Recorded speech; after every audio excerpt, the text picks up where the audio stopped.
The poem of the man God, the first year of the public life. Chapter 89. Return to Nazareth after leaving Jonah. 27th of January, 1945. The light is so faint, it seems to be blinking. At the door of a very poor hut, it would be an overstatement to call it a house. There is Jesus with his disciples, Jonah and other poor peasants like him. It is departure time. "Will I not see you again, my lord?" asks Jonah. "You have brought light to our hearts. Your kindness has turned these days into a feast that will last all our lives. But you have seen how we are treated. A mule is taken more care of than we are, and trees receive more human attention. They are money. We are only millstones that earn money, and we are used until we die of excessive toil. But your words have been as many loving caresses. Our bread seemed more plentiful, and it tasted better because you shared it with us. This bread which he does not give even to his dogs.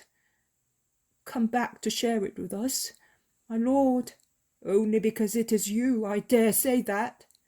It would be an insult to offer anyone else shelter and food, which even a beggar would disdain. But I find in them a heavenly perfume and flavor, because in them there is faith and love. I will come, Jonah. I will come back. You stay in your place, tied like an animal to the shafts. May your place be Jacob's ladder, and in fact, angels go and come from heaven down to you, carefully gathering all your merits and taking them up to God. But I will come to you to relieve your spirit. Be faithful to me, all of you. Oh, I would like to give you also human peace. But I cannot. I must say to you, go on suffering. And that is very sad for one who loves you. Lord, if you love us, we no longer suffer. Before we had no one to love us. Oh, if I could, at least, see your mother. Do not worry, I will bring her to you. When the weather is milder, I will come with her.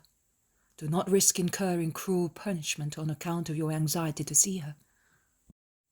You must wait for her, as you wait for the rising of a star, of the evening star. She will appear to you all of a sudden, exactly as the evening star, which is not there one moment, and a moment later it shines in the sky. And you must consider that even now she is lavishing her gifts of love on you. Goodbye, everybody. May my peace protect you from the harshness of him who torments you. Goodbye, Jonah. Do not cry. You have waited for so many years with patient faith. I now promise you a very short wait. Do not weep. I will not leave you alone. Your kindness wiped my tears when I was a newborn baby. Is mine not sufficient to wipe yours? Yes, but you're going away, and I have to remain here. Jonah, my friend, do not make me go away depressed because I cannot comfort you. I'm not crying, my lord, but how will I be able to live without seeing you, now that I know that you're alive? Jesus caresses the forlorn old man once again, and then goes away. But standing on the edge of the miserable threshing floor, Jesus stretches his arms out and blesses the country. He then departs. "What have you done, Master?" asks Simon, who has noticed the unusual gesture. "I put a seal on everything, that no demon may damage things and thus cause trouble to those wretched people. I could do no more." "Master, let us walk on a little faster. I would like to tell you something which I do not want the others to hear." They move farther away from the group and Simon begins to speak. "I wanted to tell you that Lazarus has instructions to use my money to assist all those who apply to him in Jesus' name. Could we not free Jonah? That man is worn out, and his only joy is to be with you. Let us give him that. What is his work worth here? If instead he were free, he would be your disciple in this beautiful yet desolate plain. The richest people in Israel own fertile estates here, and they exploit them with cruel usury, exacting 100-fold profit from their workers. I have known that for years.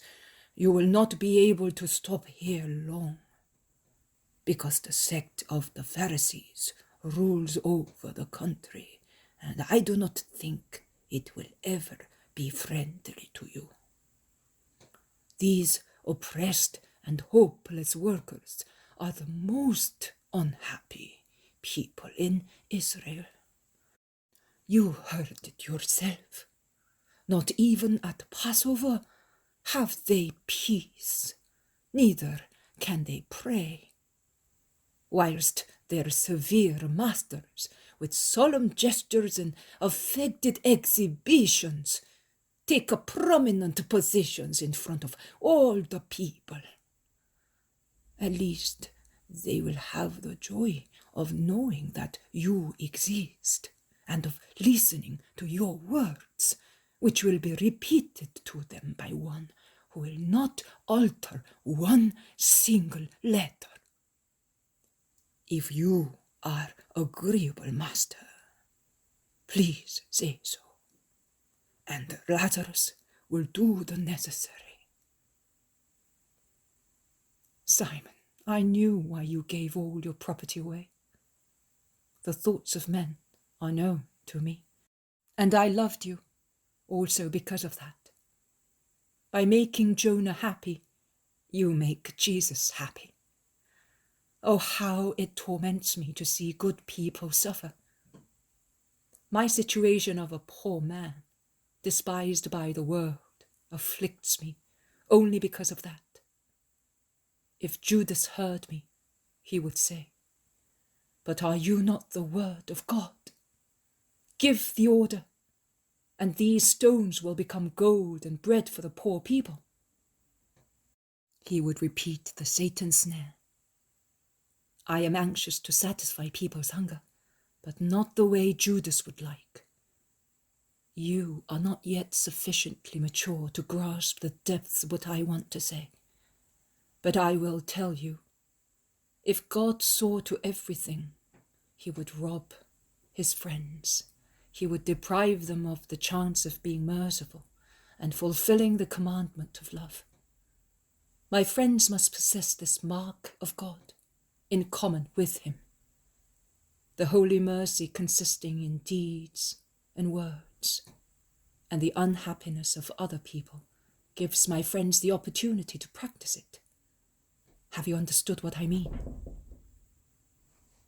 Your thought is a deep one. I will ponder your words, and I humble myself as I see how dull-minded I am, and how great God is, who wants us to be gifted with all his most sweet attributes, so that he may call us his children.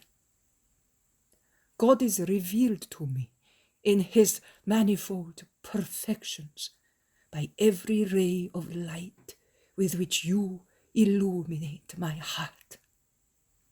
Day by day, like one proceeding in an unknown place, the knowledge of the immense thing which is the perfection, which wants to call us his children, is progressing in me, and I seem to be climbing like an eagle or to be diving like a fish into two endless depths, such as sky and the sea. And I climb higher and higher and dive deeper and deeper. But I never touch the end. But what is, therefore, God? God is the unattainable perfection. God is the perfect beauty. God is the infinite power. God is the incomprehensible essence. God is the unsurpassable bounty. God is the indestructible mercy. God is the immeasurable wisdom. God is the love that became God. He is the love. He is the love. You say that the more you know God in his perfection, the higher you seem to climb, and the deeper to dive into two endless depths of shadeless blue. But when you understand what is the love that became God, you will no longer climb or dive into the blue, but into a blazing vortex, and you will be drawn towards a beatitude, which will be death and life for you. You will possess God with a perfect possession, when, by your will, you succeed in understanding and deserving him. You will then be fixed in his perfection. Oh Lord! Simon is overwhelmed. There is silence. They reach the road. Jesus stops, waiting for the others. When they are all together again, Levi kneels down. I should be leaving, Master, but your servant asks you a favor. Take me to your mother. This man is an orphan like me. Do not deny me what you give him, that I may see the face of a mother. Come. What is asked in my mother's name, I grant in my mother's name. Jesus is by himself. He is walking fast among the thick olive trees laden with small fruits, which are already well shaped. The sun, although almost setting, is blazing down in the grey-green dome of the precious peaceful trees, but it does not penetrate the tangle of branches beyond providing for a few tiny bright islets of light. The main road, on the other hand, embedded in two banks, is a dusty, blazing, dazzling ribbon. Jesus proceeds smiling. He reaches a cliff and smiles even more happily. There is Nazareth. Its panorama seems to be flickering. Such is the heat of the blazing sun. Jesus goes down even faster. He reaches the road now, without minding the sun. He is walking so fast that he seems to be flying. He has protected his head with his mantle, which blows at his sides and behind him. The road is deserted and silent as far as the nearest house. Now and again, the voices of a child or a woman can be heard from the inside of a house or a kitchen garden, the trees of which extend their branches over the road. Jesus avails himself of such shady spots to avoid the merciless sunshine. He turns into a half-shaded road. There are some women gathered round a cool well. Almost every one of them salutes him, welcoming him in their shrill voices.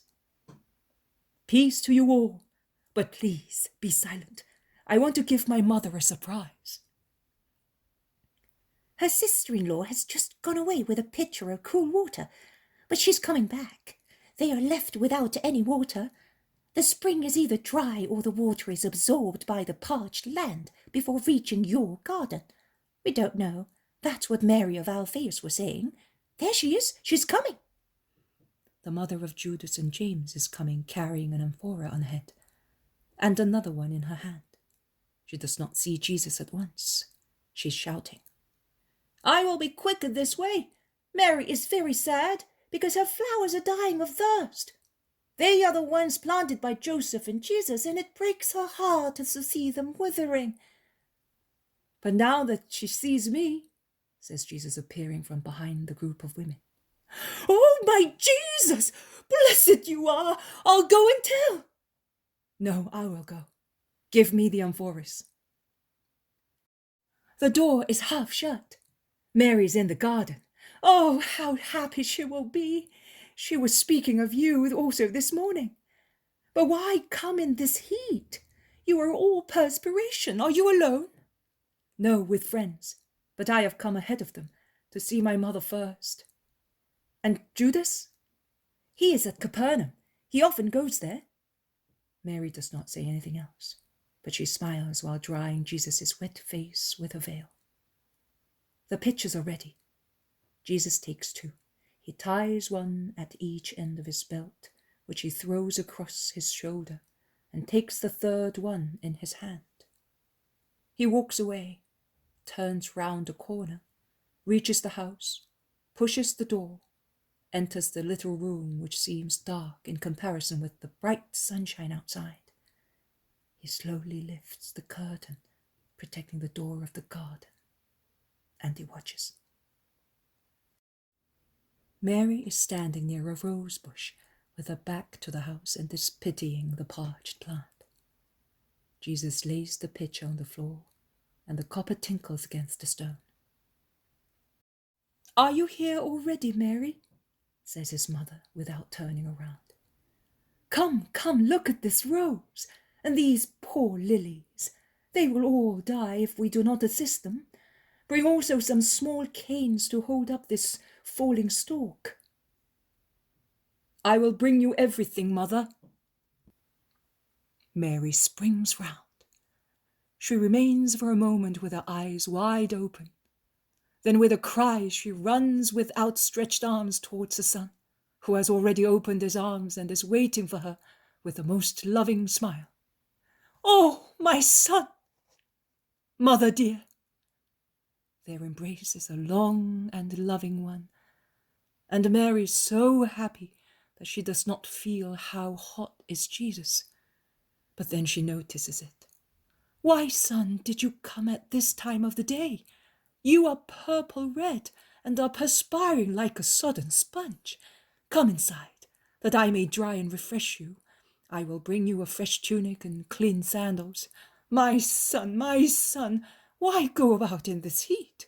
The plants are dying because of the heat, and you, my flower, are going about. It was to come to you as soon as possible, mother. Oh, my dear, are you thirsty? You must be. I will now prepare. Yes, I am thirsty for your kisses, mother, and for your caresses. Let me stay like this, with my head on your shoulder, as when I was a little boy. Oh, mother, how I missed you. Tell me to come, son, and I will. What did you lack because of my absence? The food you like, clean clothes, a well-made bed. Oh, my joy, tell me what you lacked. Your servant, my lord, will endeavour to provide. Nothing but you.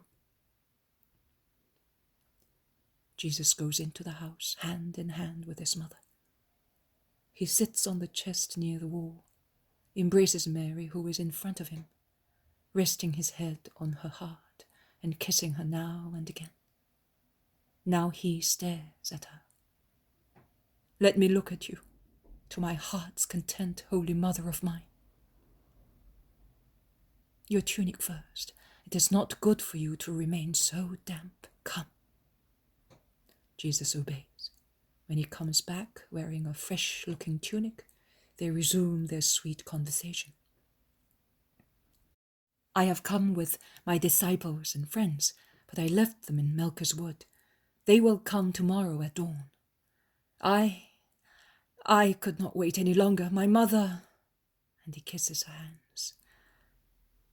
Mary of Alphaeus has gone away to leave us alone. She also understands how anxious I was to be with you. Tomorrow Tomorrow you will attend to my friends, and I to the Nazarenes. But this evening you are my friend, and I am yours.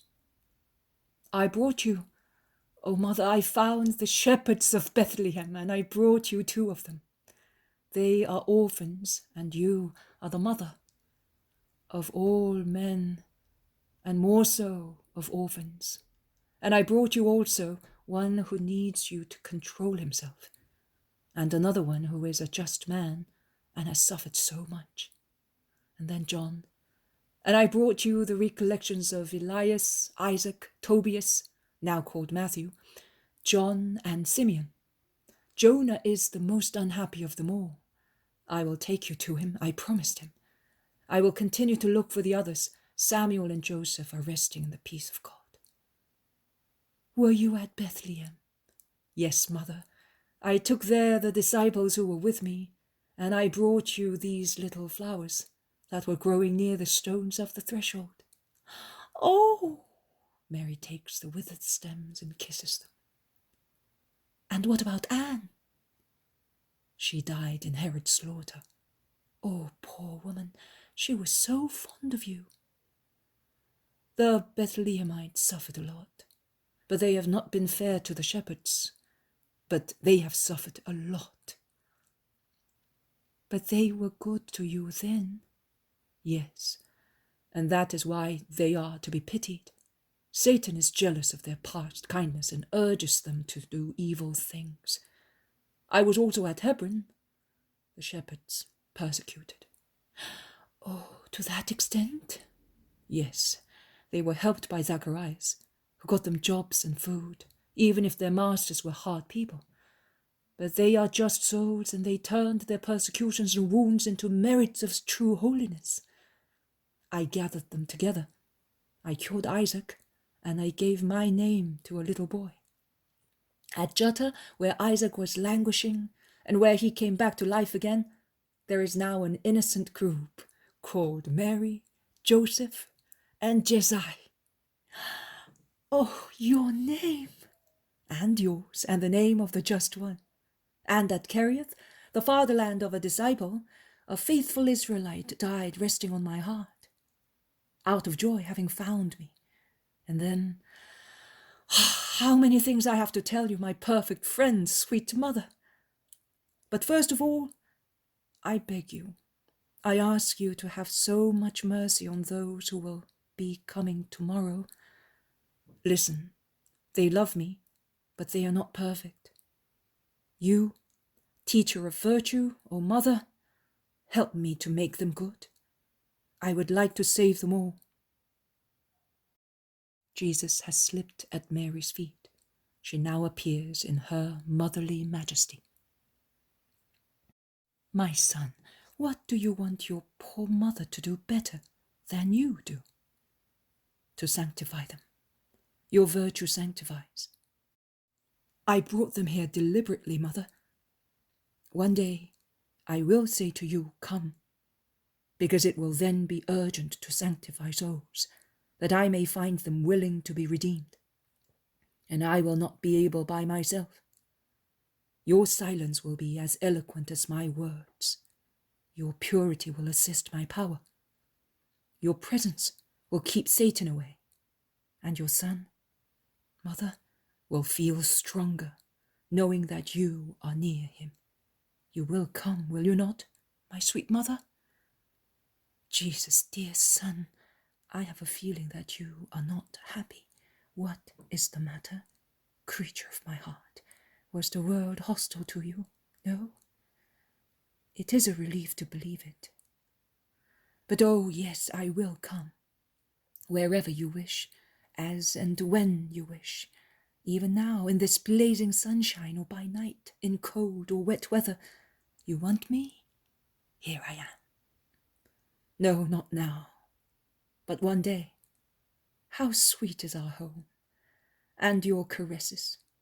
Let me sleep thus, with my head on your knees. I am so tired. I am still your little son. And Jesus really falls asleep, tired and exhausted, sitting on the mat, his head on the lap of his mother, who happily caresses his hair.